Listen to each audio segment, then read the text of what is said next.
everybody, I'm Matt Fry down here at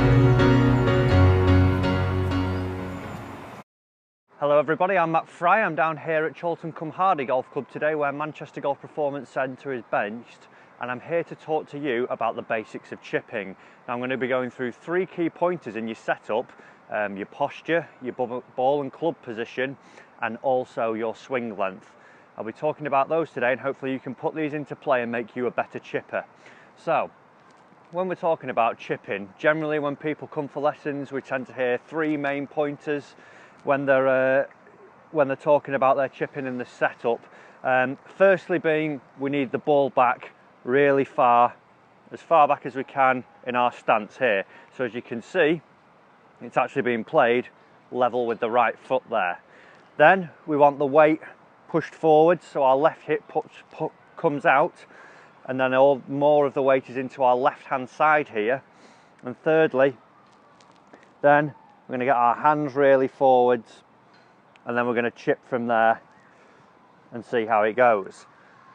Not what I like to see at all. I don't mind a little bit of the ball being back in your stance, but what I'm going to talk about now is a little bit more of what I call a consistent, taller setup for your chipping. Now this will run through most of your chipping setups. It can apply with your pitch and runs. It's more your chip and runs, but you can put it into play with all of them. So basically we're going to start with your posture. Now a lot of people, like I say, like to get this going forwards, the left hip, so the weight's there. This is causing the spine then to be behind us. It's great for a driver position if we're actually set up to hit a driver, but we're chipping and we only want to hit a shot sort of 5 or 6 yards to let it run a little bit.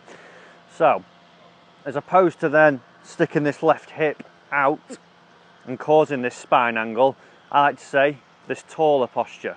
So what we're doing, quite a neutral width of stance here, a bit narrower than we normally would be, just inside shoulder width.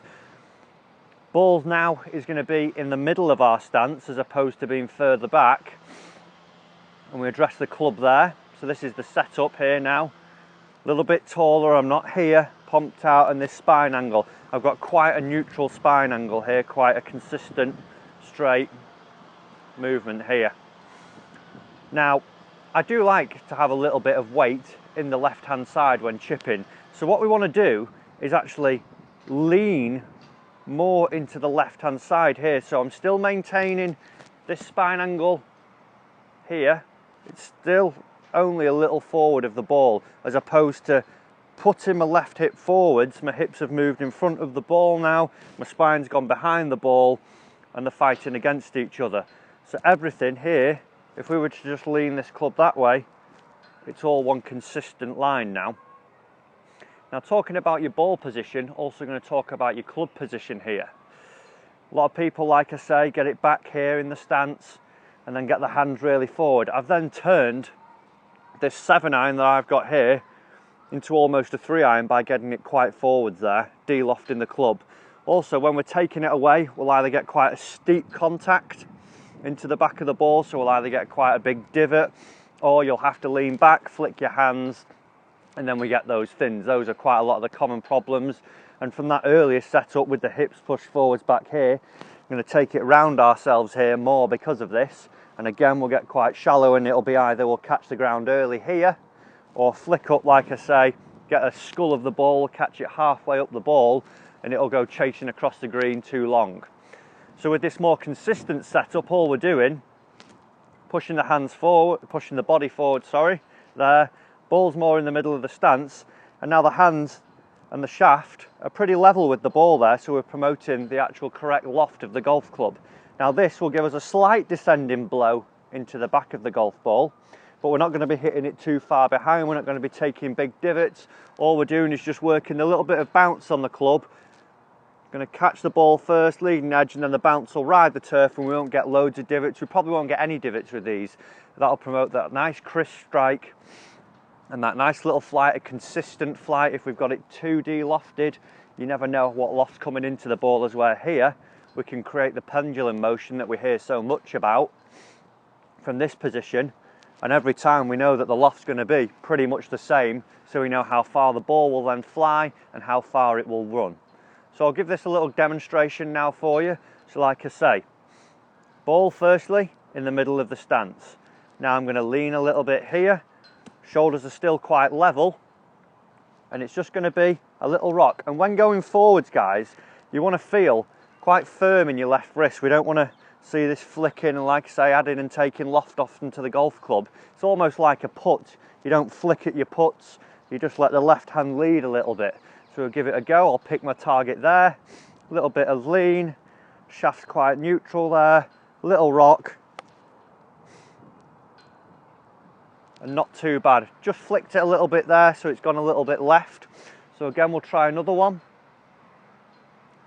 It's the same again, ball more in the middle of the stance, a little bit of lean this way, shaft and club quite neutral, hands just level with the ball, little rock, keeping this, and the club's going to be going towards the target now.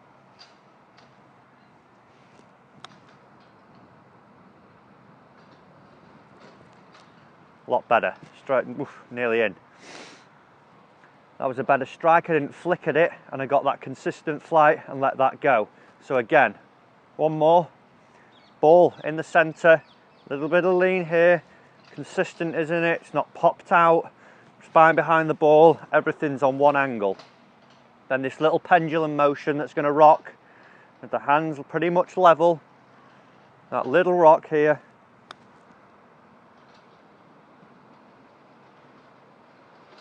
Ooh, nearly hold it again.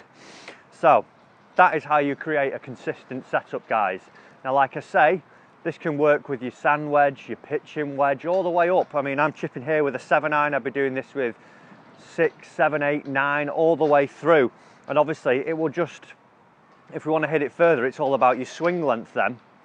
One thing when we're doing swing length as well, if you notice when I was chipping, they were quite similar going back. We don't want to be going back slow and accelerating through the ball. We don't want to hit through the ball because we can't time it. As where we don't want short back, short through, or really longer than decelerate, and that's when we start catching the ground, or thin it. We want pretty much the same back as same through. Same back, same through, like this.